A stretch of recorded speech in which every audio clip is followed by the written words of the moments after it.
This tribute is for the men and women who are currently serving in our armed forces, who are retired, their families and loved ones.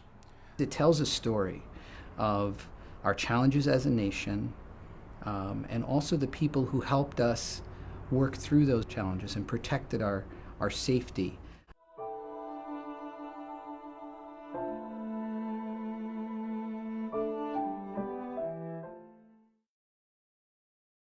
For over 100 years, the United States of America has been a beacon of light and champion for human rights throughout the world.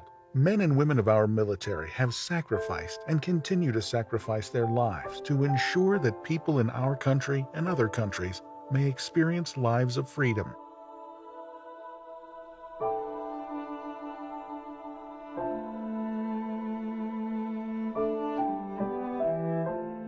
The Protectors of Freedom Monument commemorates the men and women of our armed forces who have stood sentry at our gates and helped open the gates to freedom for others throughout the world.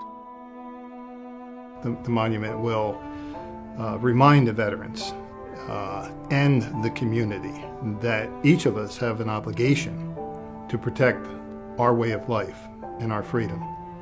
I would hope that it resonates with every American who would recognize that it's our armed forces that allows them to sleep comfortably every night and not have to worry about external threats facing this country.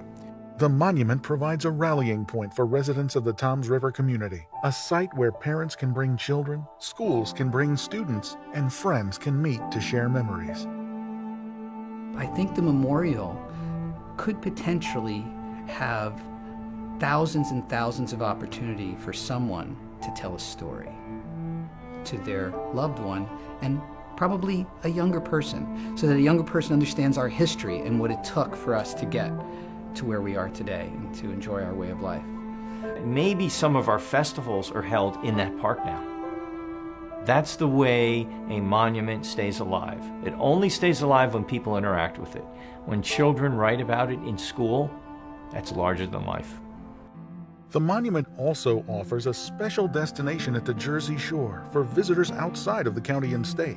Toms River and its surrounding municipalities also reap the benefits of this increased tourism, as the people who make special trips to visit the monument also consume services offered by the community businesses.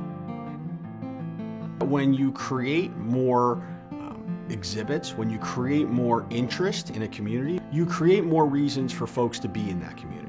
And when you create more reasons for folks to be in a community, well, guess what?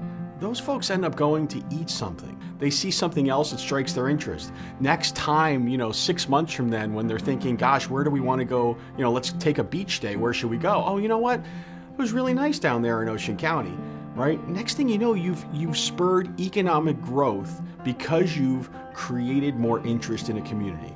Protectors of Freedom was born of an idea generated by the Jay and Linda Grunin Foundation. The foundation has been and continues to be active in supporting the arts community in Ocean County, most specifically in Toms River, where the nonprofit organization's offices are located. In 2013, Jay Grunin began conversations with local classically trained sculptor Brian Hanlon. Brian has a long-reaching reputation and, in the past, has created sculptures for the foundation. From these discussions, Jay and Brian settled on a monument that would be a tribute to the large population of veterans and those current members of our armed forces who reside in Ocean County.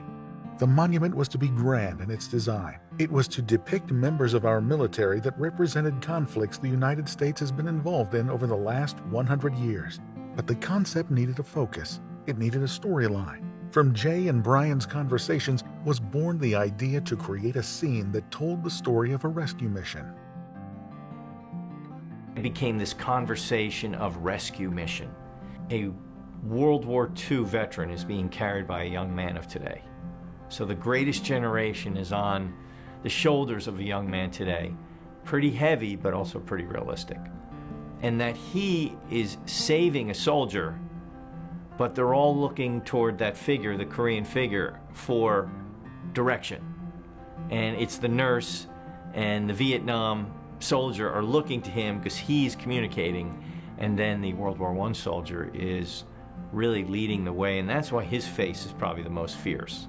That's a very serious endeavor for us to enter the world stage. The foundation partnered with the township of Toms River, which provided a public space appropriate for the site of the monument. Once my dad and I started talking about it, we realized that, you know, the ability to turn it into a real park and to have people be able to walk up to it and interact with it was going to be greatest at that location. Not to mention the number of folks that passed through from the soccer club and to play basketball and to play tennis. It really was a perfect spot to appropriately, you know, pay tribute to our veterans. More than 5,000 people annually utilize the facilities surrounding the site. The monument is sure to help that number grow as more people tell their friends, families bring their children, and teachers take their students to learn and appreciate more about what role the men and women of our armed forces have played and continue to play in protecting our freedom.